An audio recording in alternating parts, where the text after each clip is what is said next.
अरे जो काम कर रहा हूं मानवता का और आत्मा का, जो हो जाए उसे मुझे कोई खरीद नहीं। कोई हिंदुस्तान में माई का लाल ये पैदा नहीं हुआ जो अपने धन से बाबा जी को खरीद ले। तुम कभी ये धोखा मत खाना। बाबा जी चाहे तुम्हारे आदेश से आश्रम छोड़ करके चले जाएं जो जनहितों का है, लेकिन हिंदुस्तान में मुझे अपने पैसे से कोई खरीद नहीं सकता।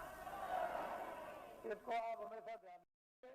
बाकी मैं सबकी सेवा करता हूँ, सबके लिए कल्पना और प्रार्थना भगवान से सबके भलाई के लिए करता रहता हूँ। कोई भी हो जनमानुष, इसमें हिंदू मुसलमान की क्या बात, वो तो मैं करता ही रहूंगा। लेकिन कोई अगर चाहे कि भाई इस तरह से मैं खरीद लूं तो खरीद नहीं सकता। ये मैंने इसलिए कि ये लोग इसका एक उत्सव मनाते हैं। आज 23 जनवरी है, ये 23 मार्च को मुझे जेल से, दिल्ली जेल से छोड़ा गया। तो वैसे तो कागज पर तो कहीं नहीं मिलता है कि बाबा जी ने बेड़ियां पहनी हैं, लेकिन बाबा जी को जेल में डकैत और चोरों कतलियों की तरह से बेड़ियां पहरा दी थी।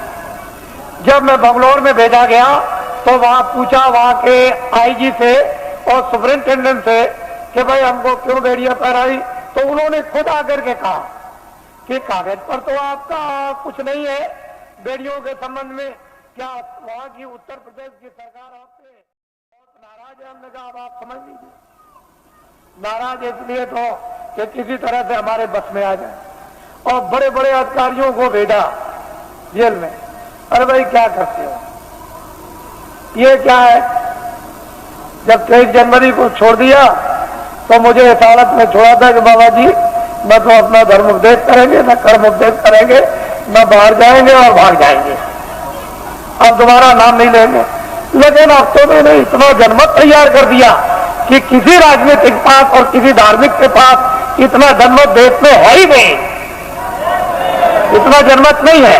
जब मैं जेल के अंदर था और उस समय पर आपने कुछ समय के बाद जब अभियान छेड़ दिया था कि जेल भरो आंदोलन, और 20, 25, 30 हजार आदमी चले गए जेलों में, और वो देवियां जो अपने बच्चों को, यानी आज पैदा किया बच्चे को उठा के और शोर से चली गई जेल में, और वो बेचारी जो बच्चा पैदा होने वाला जो आज ही कल में जेल में चली गई और बच्चा जेल में हुआ।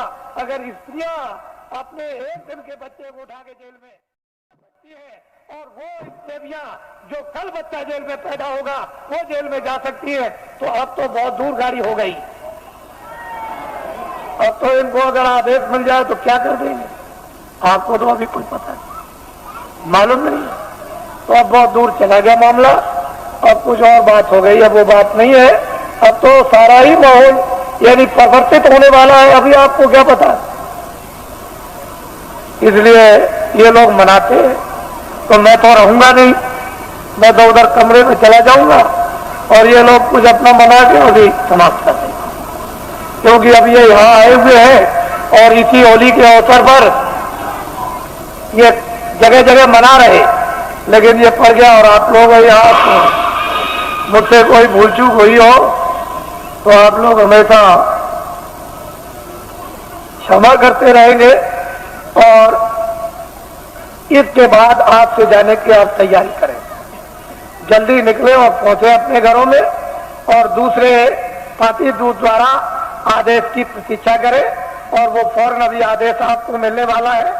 आप लोग बहुत से ऐसे रह गए कि महाराज मैं अपनी कुछ बात कह नहीं सका, इतनी दूर से आया था, तो मैं उधर अंदर में पहुंचूंगा तो जो बात होगी वो सुनूंगा, और जो प्रसाद होगा जो जरूरत पर आपके काम आता है वो भी आपका स्पर्श कर दूंगा। तो आपकी तकलीफ में, परेशानी में, इसमें उसमें जो एक आधार होता है मददगार का, अगर वैसे ही कह दूं तब तो आपकी समझ में आएगा नहीं, लेकिन एक आधार रहेगा कि इलायची दाना है, ये चीनी है, बताता है, ये चीज है, तो आप उसको रखे रहोगे और जरूरत पर काम लोगे तो उससे जब लाभ हो जाएगा तो आपको फेथ हो जाएगा, विश्वास होगा कि नहीं मालिक की दया मुझ पर भी हो रही है। तो मैं उधर बैठ के छू दूंगा। आप तो मुझसे कोई आदमी खाली जाने वाला है ही नहीं, ऐसा नहीं, जितने भी लोग हैं मिल ही के जाते हैं, इस पर अर्जी करा के जाते हैं, उनको ये मालूम है, तो वो कर दूंगा, वहां मिल लूंगा। और अब तो मुझे आप थोड़ा यहीं नीचे रहूंगा, आप बैठे रहेंगे, कोई खड़ा नहीं होगा, मैं यही अंदर ही बैठूंगा यही ऊपर सीढ़ियों पर, तो आप सब बैठे रहेंगे और ये भी कार्यक्रम कुछ ही मिनट में पूरा कर लीजिए आप, क्योंकि इन लोगों ने प्रार्थना की है कि आप जाइएगा नहीं, आप यहाँ अंदर बैठ जाइए, मैं अपना काम कर लूं। तो वो अपना काम अभी, बाकी आप लोग ये नामदान हुआ है, अमूलक चीज है, इसको याद करा देना और आज ही से ये शुरू कर दो। एक घड़ी आधी में पुनः तुलसी संगत साथ की हरे कोट अपराध। ये वस्तु ऐसी है आदि की, इसमें जरा भी ढील करनी नहीं करनी, न क्षणों की ढील करनी, ना एक मिनट की, इसको करना है। जय गुरुदेव,